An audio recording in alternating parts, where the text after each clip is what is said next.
जी नमस्ते।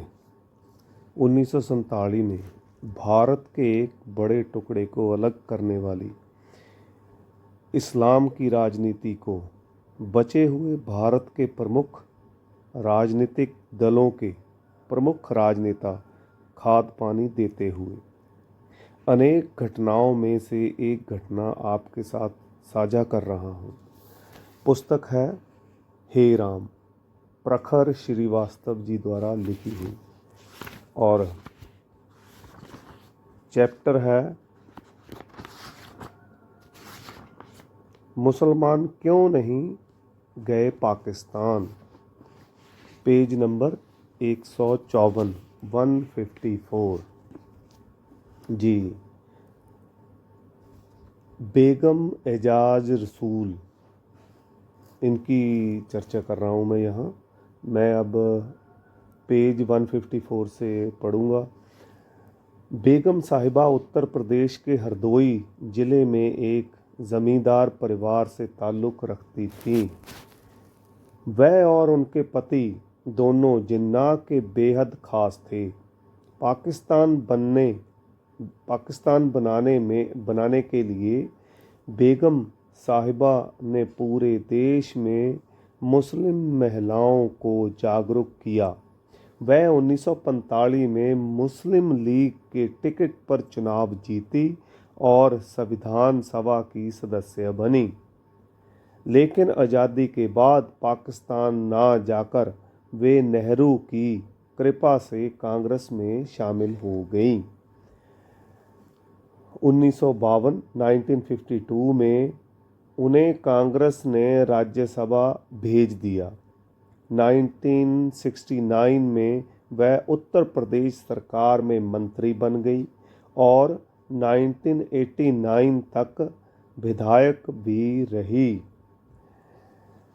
1997 में बेगम साहिबा से जब एक इंटरव्यू में पूछा गया कि मुसलमानों ने जिन्ना और मुस्लिम लीग का इतना समर्थन क्यों किया, वह पाकिस्तान क्यों नहीं गई, तो उनका जवाब था, भारतीय इलाके में रहने वाले मुसलमानों को लगा कि उन्हें पाकिस्तान के इलाके में रहने वाले अपने भाइयों के लिए एक अलग मुल्क बनाने में मदद देना चाहिए।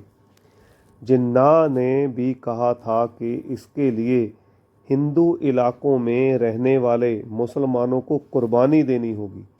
उत्तर प्रदेश और बिहार के लाखों मुसलमानों ने मुस्लिम लीग का साथ दिया, क्योंकि वे अपने मुस्लिम भाइयों को एक अलग मुल्क बनाकर देना चाहते थे, जहां उनकी अपनी हुकूमत हो।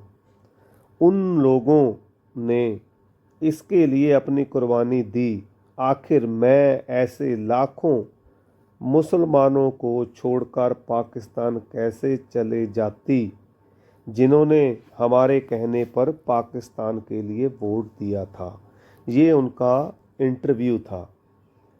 वर्ष 2000 में वाजपेयी सरकार ने बेगम एजाज रसूल को भारत के तीसरे सबसे बड़े सम्मान पद्म भूषण से नवाजा। माने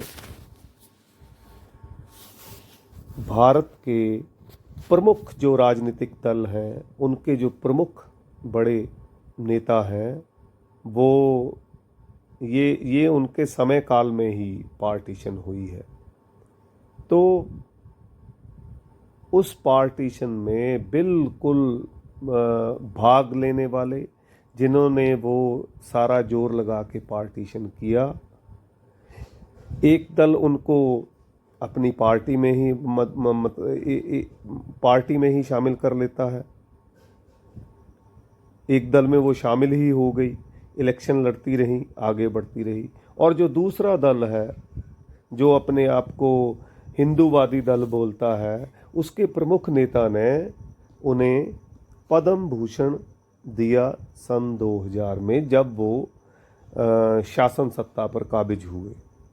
तो आप देख लीजिए, इस्लाम की अलग करने वाली या कहें कि दारुल हर्ब को दारुल इस्लाम में बदलने वाली राजनीति को हमारे काफिर नेता किस तरह से खाद पानी दे रहे हैं। जी धन्यवाद।